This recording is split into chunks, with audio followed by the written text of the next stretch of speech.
Bonjour, donc moi je m'appelle Sylvain, j'ai 52 ans, j'habite en région centre à Mer, 90 km donc de l'espace du souffle. Moi je suis atteint d'emphysème pulmonaire et d'une sclérose en plaques primaire progressive qui a été découverte récemment et qui a aussi un impact sur les voies respiratoires.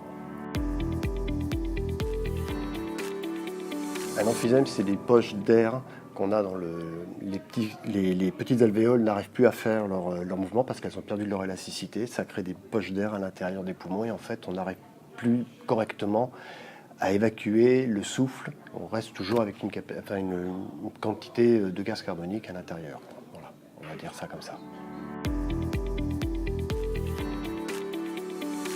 Quand il fait chaud comme ça, c'est un peu difficile quand on a des températures élevées, mais bon, au quotidien, c'est fatigant. C'est difficile pour dormir correctement. On ne vit pas de la même manière que quand on n'a pas de pathologie. Forcément, on ne vit pas au même rythme. On est désociabilisé puisque la maladie renferme également. Enfin voilà, il y a plein de choses qui font que, au-delà de l'aspect physique, il y a tout un aspect mécanique, psychologique qui est là. Ça fait donc depuis octobre 2016 que je viens, à fréquence de 2 à 3 fois par semaine.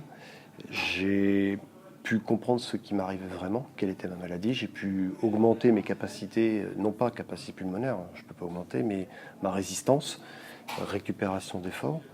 Ça m'a permis de rencontrer également des personnes atteintes d'une maladie respiratoire. Au moins on se sent plus seul, on se rend compte qu'il y a aussi du monde autour, de rencontrer des gens, de sympathiser, de sociabiliser, parce que le lien social est très important.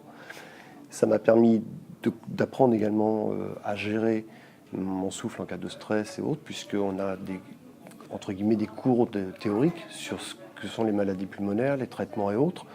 Ça m'a permis également de rencontrer un psychologue, de rencontrer une diététicienne pour pouvoir améliorer ma qualité de vie. La route du Rhum, moi j'ai participé à ma façon à encourager l'Orange Vert dans cette démarche. Puis j'espère que ça va porter ses fruits et qu'on va entendre parler de nous. Il faut trouver des endroits privilégiés comme ça. Ne pas rester chez soi. On n'est pas seul. C'est pas parce qu'on a une pathologie qu'on est désociabilisé. Personnellement, je travaillais, j'étais chef d'entreprise, je bossais 70 heures à 80 heures par semaine, partout en France. Du jour au lendemain, j'ai tout arrêté à cause de cette pathologie. Le trauma de la coupure sociale est difficile. Et le fait de venir dans des endroits comme ça permet de vraiment retrouver une raison de pouvoir se lever le matin, quoi. Voilà.